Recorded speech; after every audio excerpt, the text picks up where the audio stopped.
Aujourd'hui on se retrouve pour une vidéo un peu spéciale que je n'ai encore jamais fait. Ça va être un genre de tag, je crois que ça s'appelle. C'est en gros, je vais avoir des questions et je devrais y répondre en choisissant une palette.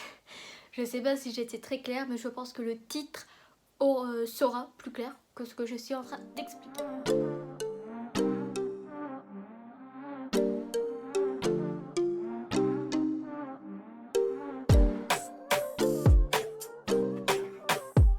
Donc alors j'ai rédigé quelques questions préalablement et ce que je vais faire c'est que je vais choisir les palettes directement là en live comme ça. J'aurai une vraie réaction sans y avoir réfléchi au préalable. Donc voilà, il n'y a pas vraiment d'ordre dans les questions à un sens particulier. Juste par exemple si je dis ma palette la plus colorée, bah il y aura le contraire juste après. Mais sinon il n'y a pas d'ordre précis. Donc on va commencer par la première question. Alors cette vidéo va tourner principalement autour des palettes pour les yeux. Je n'ai pas mis des palettes pour le teint ni pour les lèvres parce que je dis ça parce que j'ai une palette avec plein de petits gloss dedans, bref. Et je vais éviter de mettre des petites palettes du genre, donc par exemple de ce genre là ou comme ça. Je vais mettre on va dire des vraies palettes. Donc voilà. Alors la palette que j'aime le plus. Alors ça c'est une question très difficile parce que je les aime toutes.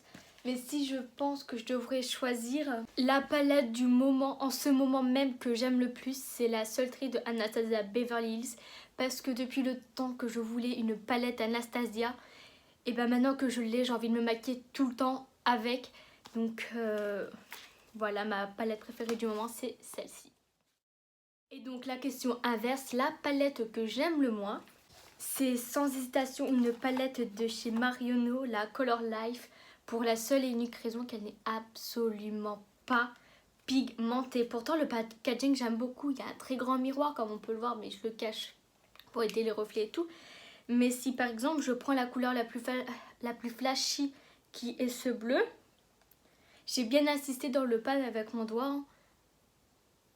Voilà, enfin... je sais pas si on peut le voir, mais elle n'est pas pigmentée, elle est très en transparence. Et surtout, bon, je prends un pinceau sale, mais c'est pour vous montrer, si j'essaye de la dégrader, elle disparaît complètement, comme on peut le voir. Donc vraiment très inintéressant cette palette. Et je sais pas, je la garde tout simplement parce que c'est l'une de mes premières palettes que j'ai achetées. Du coup, elle n'a pas un petit côté sentimental. Et puis parce que j'enlève très peu de maquillage de ma collection, tout simplement parce que je le fais jamais et que j'enlève uniquement si c'est vide. Donc voilà. Et du coup pour la question de ma palette la plus ancienne, c'est, il me semble, de mémoire en tout cas, c'est ces deux-là. Donc on retrouve celle de tout à l'heure. Donc pareil, deux palettes de chez Marionneau. C'est la Amazing Christmas, donc qui date de il y a peut-être 4-5 ans si, je dis pas de bêtises. Puis elle, je l'avais achetée en même temps, donc voilà. Alors pour la palette la plus récente, j'ai un petit doute parce que je les ai achetées à quelques jours d'intervalle. Mais on va dire que, parce que en fait j'hésite entre celle de Anastasia, mais je sais que je l'ai commandée avant d'acheter celle-là. Donc si on parle de achat, on va dire que c'est celle-ci parce que elle, je l'ai reçue, je sais plus à quelques jours d'intervalle d'elle, je sais plus exactement. Je l'avais pas encore reçue quand j'ai acheté elle, mais je sais que elle, je l'avais achetée avant, donc commandée avant. Et elle, j'avais acheté directement en magasin à Action. Donc voilà, c'est la Sparking Bliss de chez Fab Factory. Et je la trouve vraiment très très jolie, hein. Vraiment rien à redire. Et je l'ai pris principalement pour le packaging parce que je le trouvais vraiment trop joli. Donc voilà. Bon, encore une fois, je ne fais pas exprès, mais la palette la plus chère que j'ai, c'est celle de chez Anastasia. Et en deuxième position, pour montrer une autre palette, parce que je vais peut-être pas la montrer tout le temps, mais en deuxième position, j'ai chez Tarte, donc c'est la Rainforest of the Sea. Donc je vais vous montrer à quoi elle ressemble. Pour vous dire, celle-ci coûte 49,90 €, mais je ne l'ai pas payé ce prix-là parce que je l'ai eu dans un coffret et tout et tout. Et celle-ci, je ne l'ai pas payée au prix fort parce qu'elle était soldée à moins 50% quand je l'avais achetée. Mais de base, elle valait 42 €. Donc c'est ma deuxième palette la plus chère. Et à peu près, voilà. Je crois même que quand je l'ai achetée, c'était bon pour le packaging parce qu'il est vraiment sublime. Bon, s'il n'y a pas tous les frais. Et l'odeur. elles sont vraiment trop bon. Dans chacune de mes vidéos, quand je l'utilise, j'arrête pas de dire qu'elles sont trop bonnes parce que je crois que j'ai aucune palette qui sent aussi bon, c'est incroyable. Ensuite, la palette la moins chère, il me semble que c'est celle-ci. Donc c'est une palette de chez Action. Je sais que comme ça, elles sont très proches, mais je pense qu'elles, elles sont un peu plus élevées que celle-ci. Casino Queen qui se présente donc comme ça. Je la trouve vraiment très jolie. Là aussi, encore une fois, je l'avais acheté principalement pour le packaging, mais aussi pour ce verre-là que je trouvais juste sublime et que j'en avais pas, donc je la voulais. Donc voilà, j'ai rien à dire principalement sur cette palette. Voici. Pour ma palette la plus colorée, la Color Board de chez Beauty Glade. Donc je pense que je n'ai pas de plus colorée pour la seule et unique raison qu'il y a 4 palettes en une. Donc voilà. Il y a dans un premier temps une harmonie verte, une harmonie orange, une bleue et pour finir une violette. Donc j'adore vraiment cette palette, elle est incroyable. Elle est d'une pigmentation, il y a plein de fini, donc il y a des mats, il y a des paillettes, il y a des irisés. Je la trouve vraiment géniale et surtout elle vaut vraiment pas cher. Ensuite donc pour ma palette la moins colorée, du coup j'en ai deux, je vous montre les deux. Mais je pense qu'en vrai, celle qui est la moins colorée, c'est la Huda Beauty, la Nude en médium. Non mais n'importe quoi. La Nude en médium. Voilà, parce que enfin, voilà. Et sinon, il y a un dupe d'une Huda Beauty aussi, qui est c'est la Huda Beauty Nude. Donc comme ça, donc on peut remarquer, voilà. Mais après, je trouve qu'il y a beaucoup plus de teintes rosées, donc on va dire que c'est quand même celle-là qui est la moins colorée. Ensuite, ma palette la plus grande, c'est la Yves Rocher, qui est une collection de Noël. Voilà, je crois que c'est ma plus grande palette que j'ai. À part si on compte la Beauty Glade, mais on va dire que niveau format pour ranger, c'est elle qui va prendre le plus de place en superficie. Je sais pas si on va dire ça comme ça. Enfin bref, voilà, Yves Rocher.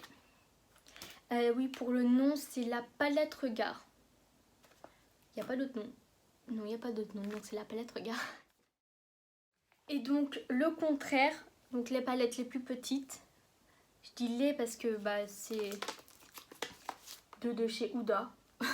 Celle qu'on a vue tout à l'heure, la Nude. Et la Electric Obsession, donc c'est le même format. Donc voilà, c'est mes plus petites. J'ai rien à dire forcément sur ces palettes. À part que celle-ci, bon, je l'ai quand même pas mal utilisée, on peut le voir. Donc voilà pour mes palettes les plus petites. Après, la plus pigmentée de mes palettes, je vais encore devoir en choisir deux.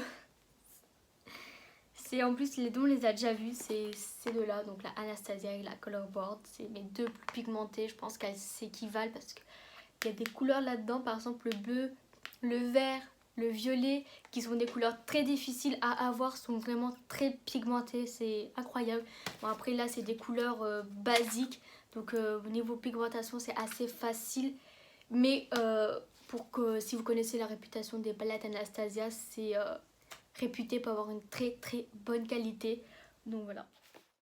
Ensuite c'est donc ma palette la moins pigmentée, donc je vais vous remontrer vite fait celle de chez Marionneau.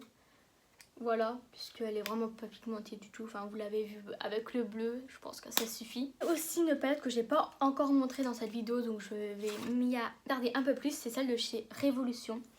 Franchement, pour l'avoir utilisée plusieurs fois, au début j'en étais contente parce que c'était une nouvelle palette, voilà. Enfin, j'en avais pas encore autant, on va dire, parce que je l'ai acheté l'année dernière et entre temps j'ai quand même eu pas mal de palettes. Mais franchement, je la trouve pas pigmentée du tout. Quand on dépose le fard, il est intense. Et une fois qu'on essaie de le dégrader, ça fait comme le bleu, enfin ça se dégrade pas. Pour vous montrer, je vais aussi prendre un bleu. Donc c'est ce bleu un peu canard. Hop.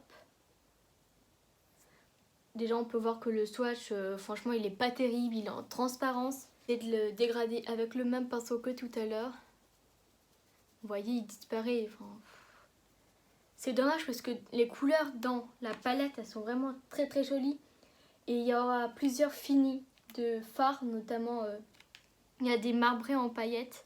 Il y a des paillettes, il me semble. Non, il n'y a pas de paillettes, mais il y a des irisés. Enfin bref, elle aurait pu être très très jolie, mais il manque un peu de pigmentation. On arrive déjà presque à la fin de la vidéo. Il me reste encore 2 questions. La suivante, c'est la palette de tous les jours. Alors en fait, comme je commence à avoir pas mal de palettes, j'essaye de les tourner au fur et à mesure pour toutes les utiliser et pour pas délaisser certaines palettes, parce que si je les ai achetées, c'est pour les utiliser plus d'une fois, sinon j'en vois pas l'intérêt. Du coup, j'essaye de les tourner assez souvent. Mais celle que j'utilise le plus en ce moment, encore une fois, c'est la Anastasia. Enfin, comme je vous ai dit depuis le temps que j'en voulais une, j'essaye plein de maquillage avec. Enfin, je trouve que c'est vraiment un des très bons achats que j'ai fait niveau palette, même si elle vaut un prix. J'aime vraiment beaucoup. Donc voilà. La palette qui me rappelle le plus de souvenirs, ou celle qui me rend le plus nostalgique, on va dire, c'est, je vais en dire plusieurs parce que j'ai eu plusieurs palettes que j'ai à des anniversaires, donc ça me rappelle plein de souvenirs et tout et tout. Mais je pense que celle qui est plus signifiante pour moi, c'est la Huda Beauty, la nude, parce que je l'ai reçue donc par mon copain à un anniversaire, à Noël, n'importe quoi. Et le cadeau qu'il m'avait fait, il m'avait fait ultra plaisir parce qu'il y avait plein de trucs et tout, enfin c'était trop mignon. Du coup j'avais adoré, donc je dirais celle-ci. Donc voilà, du coup j'ai pas tout montré mes palettes, je crois il m'en reste quelques-unes que j'ai pas montré, mais c'est des palettes sans plus quoi. Mais j'aurais pu en montrer quelques-unes encore, mais en même temps il y avait plusieurs palettes qui allaient dans plusieurs catégories, je trouve ça un peu dommage, mais c'est comme ça, enfin j'ai répondu honnêtement. J'aurais pu essayer de mettre un maximum de palettes dans la vidéo, mais j'en voyais pas l'intérêt si ça rentrait pas dans la question, donc voilà. Du coup la vidéo est terminée pour aujourd'hui, j'espère qu'elle vous aura plu et si vous avez d'autres idées de vidéos du genre, n'hésitez pas à me les proposer, je serai très ouverte à toute proposition. Donc voilà, je vais vous laisser, bye.